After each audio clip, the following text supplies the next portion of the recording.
All right, we're jumping right in with this explainer because the situation in the Middle East has escalated, well, dramatically, just in the last 12 hours. We're looking at a conflict that's pulling the entire region, and maybe the world, right to the edge. You know, the source material we're breaking down starts with that single, stark line. Tonight, the Middle East burns. And that's not an exaggeration. It perfectly sets the tone for just how grave this has become. It's the reality on the ground as we speak.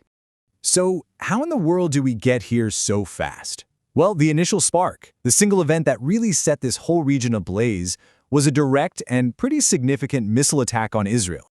And the nature of this attack is really key. We're not talking about military skirmishes on a border somewhere. No, the reports are about ballistic missiles and cluster munitions. And if you know anything about weapons, you know those are designed for widespread impact, hitting residential areas. We're hearing about buildings collapsing in Ramat Gan, power going out in Rosh Ha'ain. It seems the goal here was to cause massive disruption and terror right in the heart of civilian life.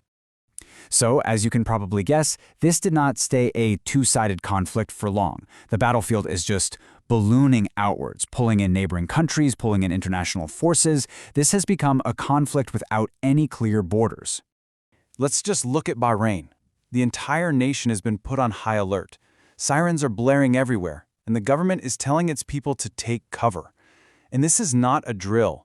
Shrapnel from intercepted drones has already caused injuries, it's damaged homes. It just shows you how quickly and chaotically this is spilling over. And then there's this. This is huge. A second American combat aircraft has been lost over the Persian Gulf in just 24 hours. That is a massive development. It proves that even the most advanced American military hardware is vulnerable, and that raises the stakes for the United States immensely. And at the same time, a whole other front is opening up to the north. After drone attacks from Hezbollah, Israel is now striking back deep inside Beirut suburbs. And what's really crucial here is that UN peacekeepers, the international buffer, they've been caught right in the crossfire. Several are seriously injured. That buffer is just failing. The situation in Iraq is also just deteriorating by the minute. Militias backed by Iran are claiming dozens of attacks on U.S. bases, and the Pentagon's response has been incredibly blunt. All American civilians, get out. Immediately. The message could not be any clearer. The country is no longer safe. You know, behind all of the explosions and the military movements, maybe the most terrifying development is what isn't happening, the talking. The channels for diplomacy, the things you absolutely need to de-escalate a crisis, they're just shutting down, one after another. This timeline really shows you how fast it all unraveled. On Wednesday, you still had a U.S. proposal on the table. By Friday, a major mediator like Qatar is already backing away. By Saturday, another whole effort is just officially called a dead end.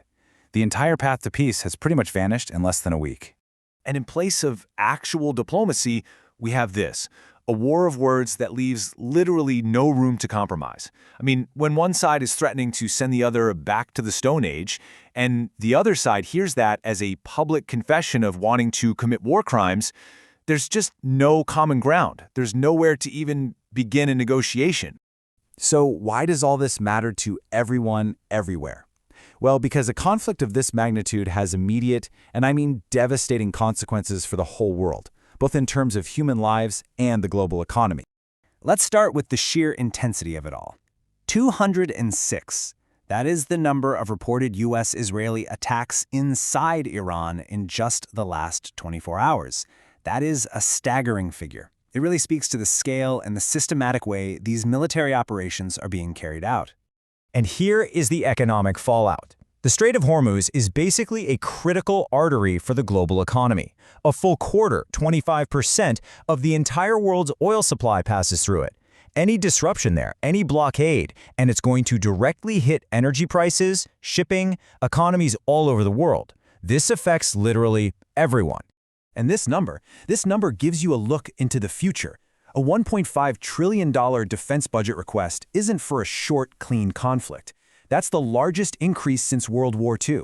What that signals is that the White House is getting ready for a prolonged, incredibly expensive and expansive war. But beyond all the strategic numbers, this is the real cost. Civilian infrastructure is being hit. We're talking at least 20 health facilities in Iran targeted. The famous Pasteur Institute in Tehran can't deliver its services.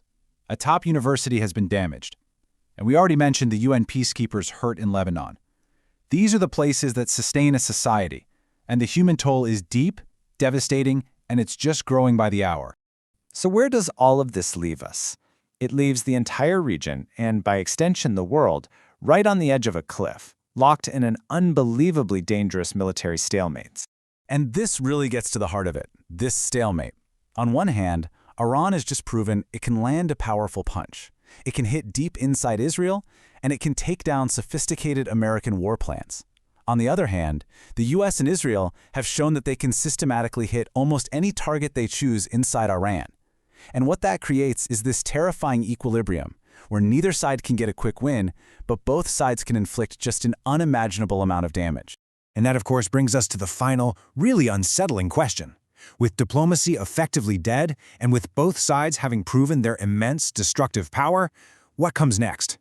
That is the question that leaders all over the globe are asking themselves tonight, as an entire region and the world just holds its breath.